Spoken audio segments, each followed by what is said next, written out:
Here, back for another Phoenix plays, Phoenix edition of Dark Souls 2, Scholar First Edition.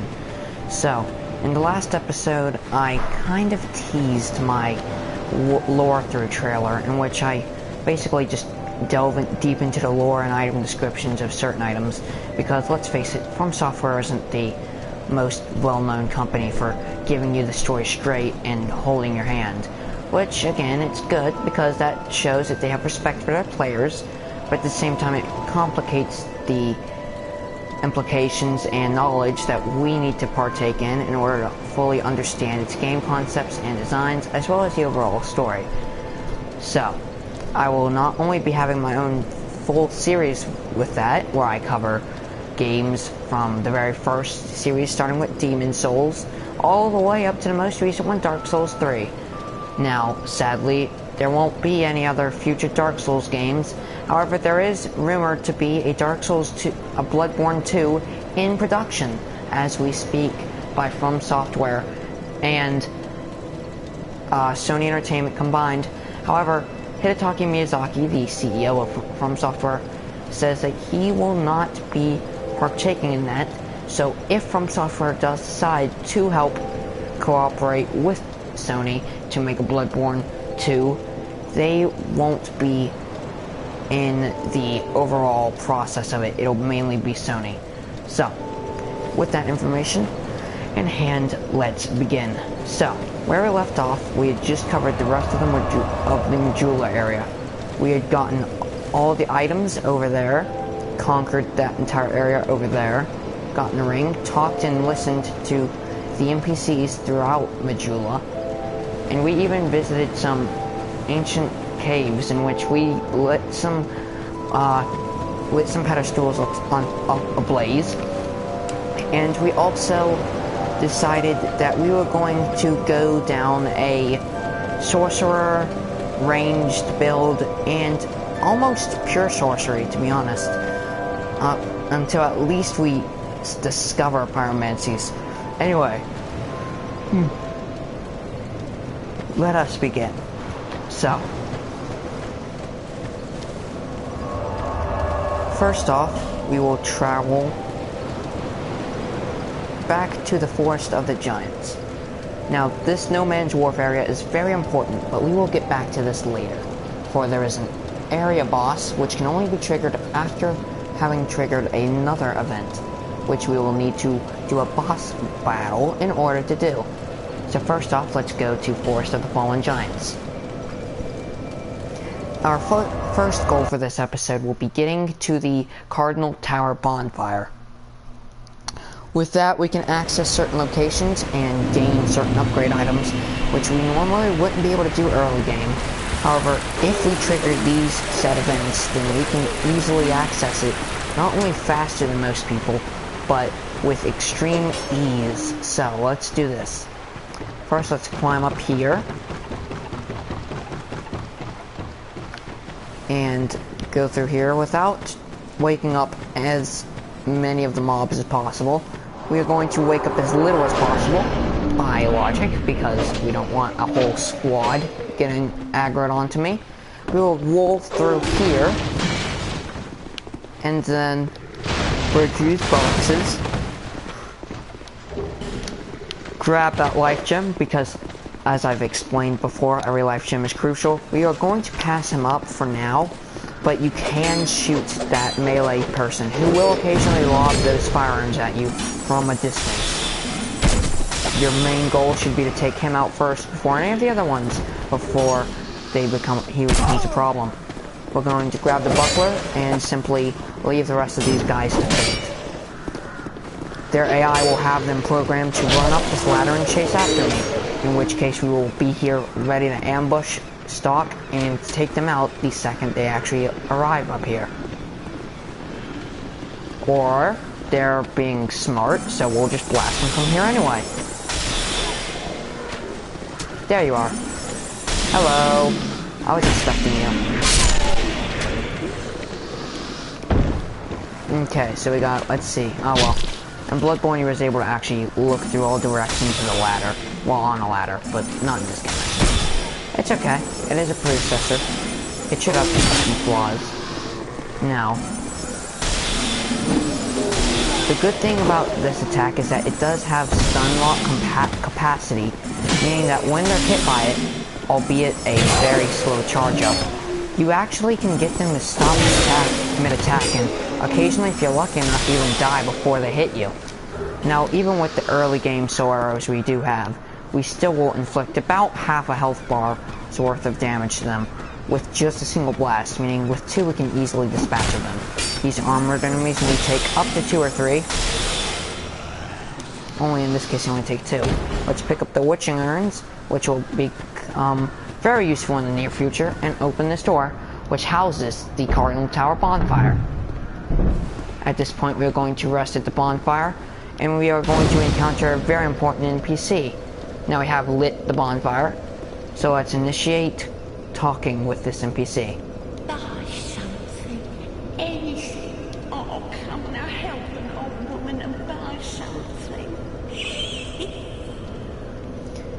This woman, despite her being very minor and dispatchable, is actually very important because she not only is the single vendor of many late game NPCs, weapons, and armor, but also houses some very important items that you will need if you wish to progress through the story long enough to unlock all the other early game secrets. Now, some of those being things such as the Leningrist's key, which we will need if we're to open the blacksmith shop, the Pharaoh's Lockstone, which we can use multiples of in a playthrough in order to unlock different things and multiple things. Some light up areas that are very, very dark and scare away mobs used to the dark. Some unlock secret hidden areas, and some are just used to get very rare and powerful materials. And of course, here we are, the Fragrant Branch of Yore. This is by far the most useful of them, which is why it's priced so high. It's a one-time use item, but it is very useful because it unpetrifies the target. Now, this is very useful for using it upon many different things. Some just to get certain enemies or NPCs out of the gateway. There is one instance where this will unfreeze an NPC, unpetrify an NPC, that we can use to our advantage to then trade in our boss souls, albeit worthless for this build, and even unblock the way of extra shortcuts, which will bring us to extra other important things. Now, when you're first here, I would recommend you buy a few of these fire bombs. I'd say try to have at least 5. But for now, we are going to buy a Leningrist's key, and that leaves us with 500, meaning we can buy 2 fire bombs, which we will. Thanks kindly. The next thing we're going to do is look through our inventory and consume one of these many Soul of Lost Undeads. We only need 1, so that's all we'll use.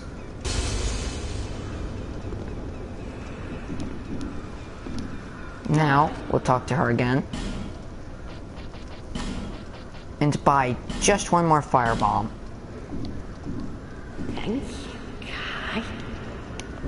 Now, that gives us a total of 3 firebombs, which is very important for not only unlocking a hidden shortcut that most people skip over, but also killing the pursuer with ease, if you know the trick, which I will try my best to expose in this video, albeit possibly not working out if my parry timing is crap, which, let's be honest, it most likely is.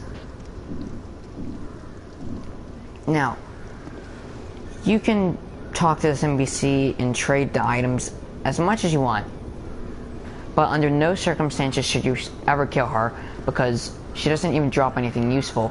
However, what you should do is talk to her and exhaust dialogue. My name is Melentia. You're a stranger to this land. Oh, we get as strangers these days. Everybody's gone and run off.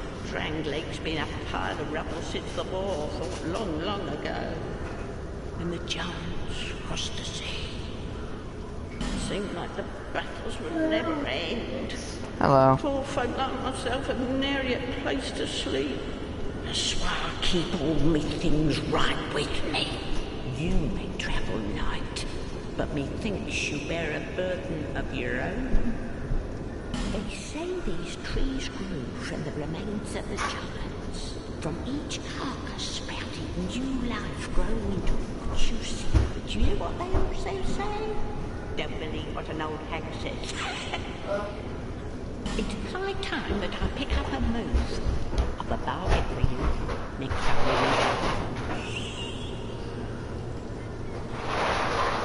meet. Now, that specifically dialogue, that dialogue in particular is very important because not only is this a very valuable NPC, but this also is one of the only NPCs that you can complete her entire quest line within literally 5 minutes or less, depending on how quick you can down a certain boss.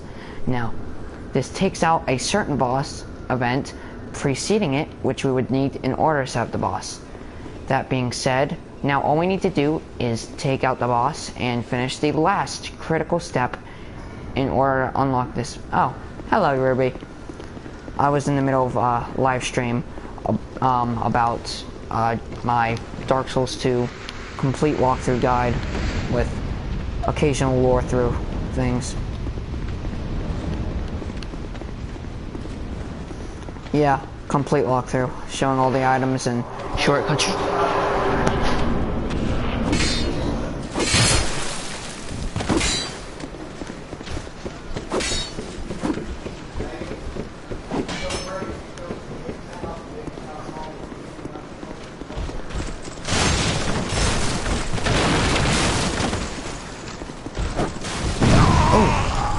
Wow, you got caught with that fire urn thing.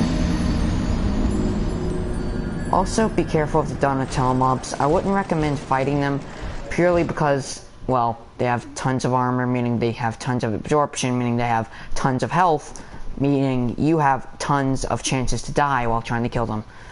Now, right after the Donatellos, or at least so I've heard, is something we're going to equip here. Get these fire bombs in hand.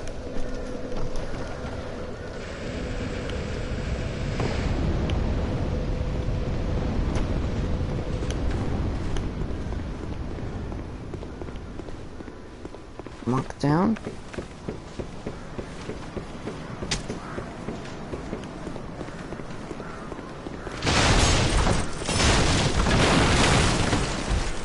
Now, right here, you can kind of tell with that little crack and roll, but if you throw a fireball, boom, shortcut.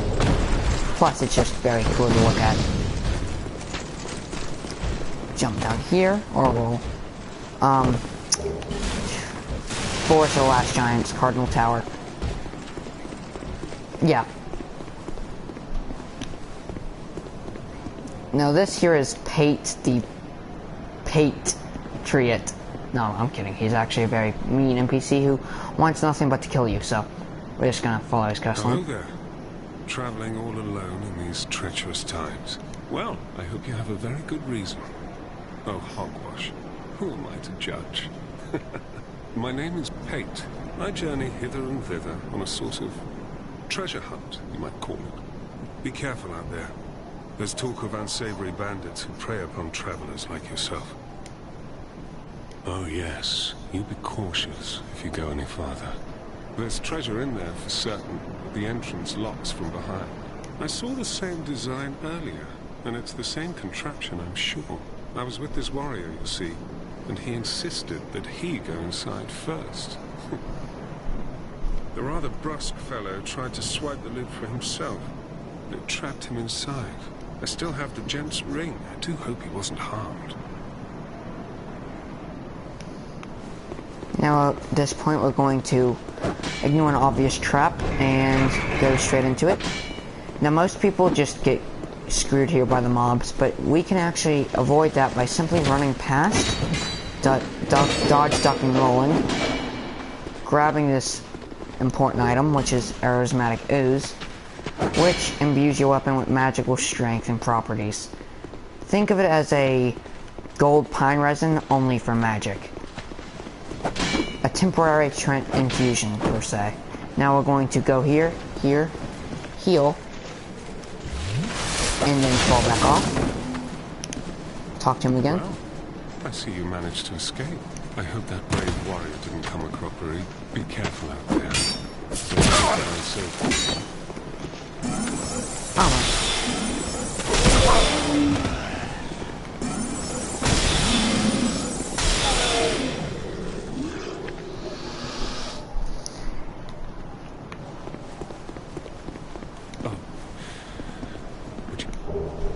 It allows undead to call out right side soapstone across the fissures between worlds. With luck, somebody will lend you a hand.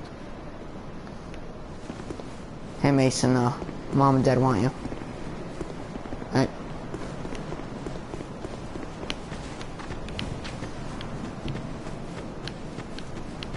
Over here you have two mobs who are never going to aggro onto you unless you hit them first.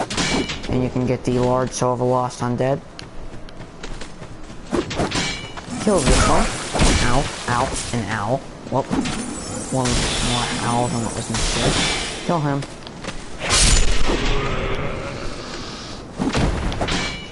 We're just gonna let them be. Because they're not doing nothing to us, so why should we do something to them? We're going to climb up this wall in order to get a very, very good item. But first, chug on our magical Gatorade. And grab the light crossbow. Then let's lob some magic at these two. And this will make it very, very, very forgiving if we do fail the proceeding jump. We're going to now run and jump. And right now we would ordinarily be in quite the pickle. However, we killed 2 of the 3 enemies here already, so it's not that big of an issue. We'll easily dispatch of this one with force.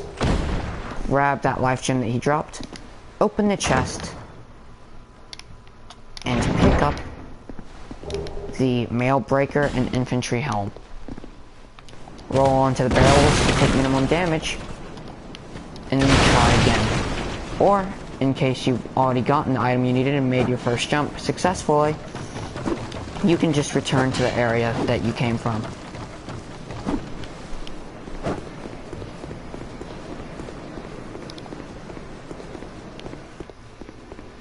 Alright, let's try this again. Soul of a nameless soldier and torch. Now we're going to do the same thing yet again. Notice that we took a ton more damage than we did on the first roll because we landed on the ground as opposed to landing on another surface to soften the fall. Now, something is very important to note when you're walking into this area. Be very cautious because if you do stand and get these items, they will lob many, many, many arrows at you, which will guarantee to kill you. So I like to just kill these guys. Again, it's a bit easier for me than normal builds because, again, I am a ranged build.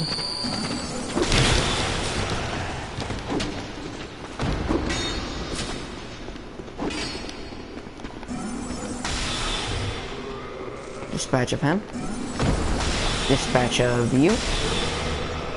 And grab the loot.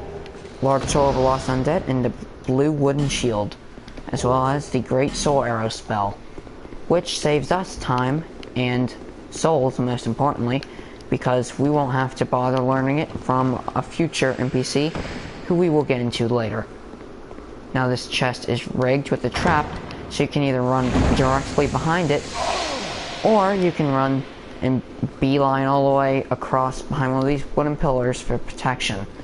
Now, there's 2 different traps I've noticed it could be.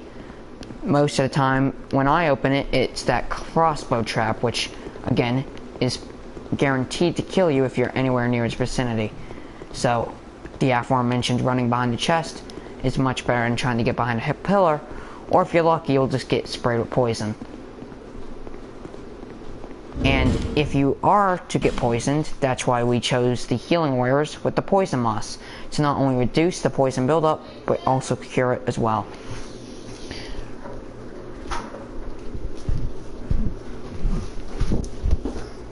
I need you to come up and do your work. You're doing quite well. Huh? Wrap this up. What's up? No, you need to hurry up. Hurry up.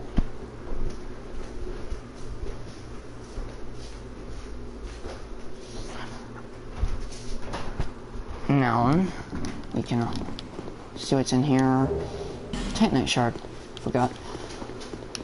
Whenever you see figures like this, it indicates something that you can use the Pharaoh's Lockstone for, but honestly, it's not worth it to me in this case, because there's many other areas which it's more needed. Now with this, we will climb back up the ladder.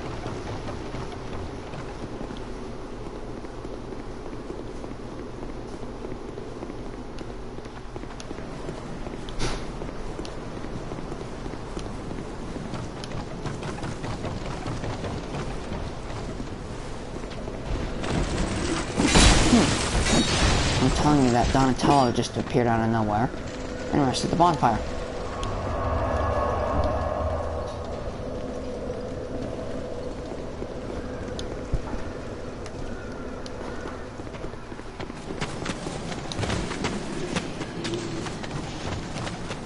We now have 30 soul arrows due to our knowledge expansion of not only other sorceries, but we also have increased our tournament slots, meaning that we will be able to tab it as well.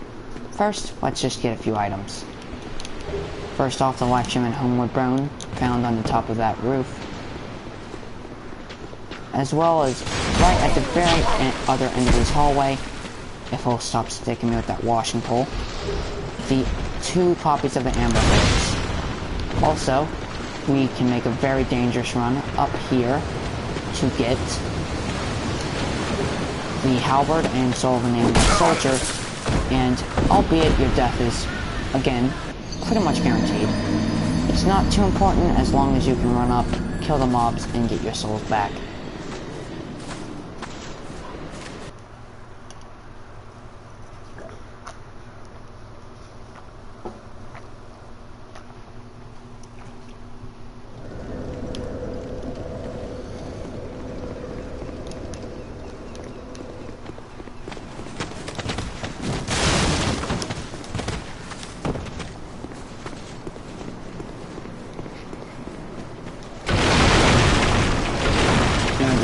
Barrels. Escape any mobs because fighting them is pointless at this rate. If you really want, you can kill the mobs before they follow you, which, now I think about it, it's way more advised, but I was too stupid to think about it last time.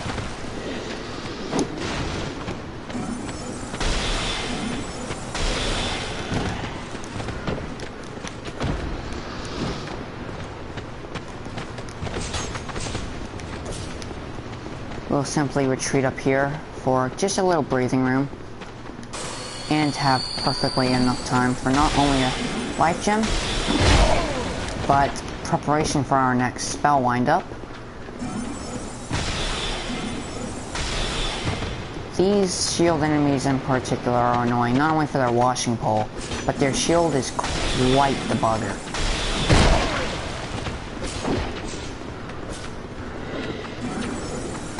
To circumvent this, if you're brave and very skilled, you can semi-easily pull off a backstab. But for me, I just prefer to bait out their attack and punish.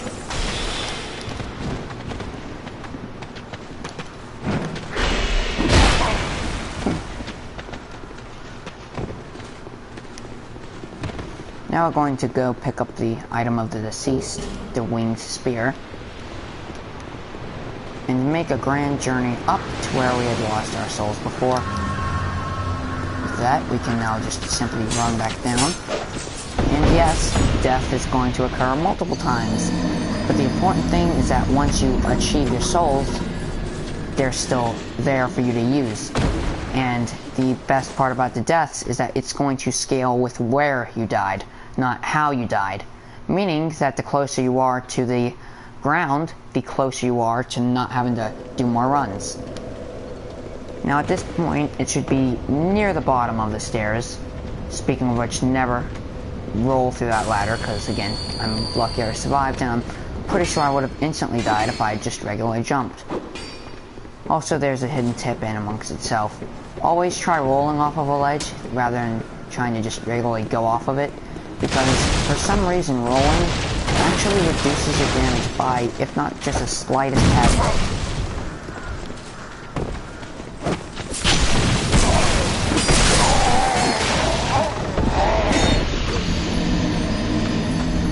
Now luckily those 1,000 souls weren't really important because of something that's about to happen, but, you know, it just proves my point. Kill them first, and washing poles are very, very, very annoying. Anyways, at this rate we don't have too much more to do, so we can attune our spells, and attune it to our great soul arrows is first, and our regular soul arrows is second. Meaning we now have a whopping 45 points of ammunition to chug at them before we're forced to go with our melee attacks. Though this is more than enough to take down almost anything that gets in your way. With that, we will conclude this episode for the complete walkthrough guide and playthrough of Dark Souls 2 Scholor 1st Edition. Thank you so much for watching and supporting the channel, and if you liked it, please do give it a thumbs up and share it around with your friends. Thank you very much, and a special thanks to Ruby the Fox for joining in and helping with commentary.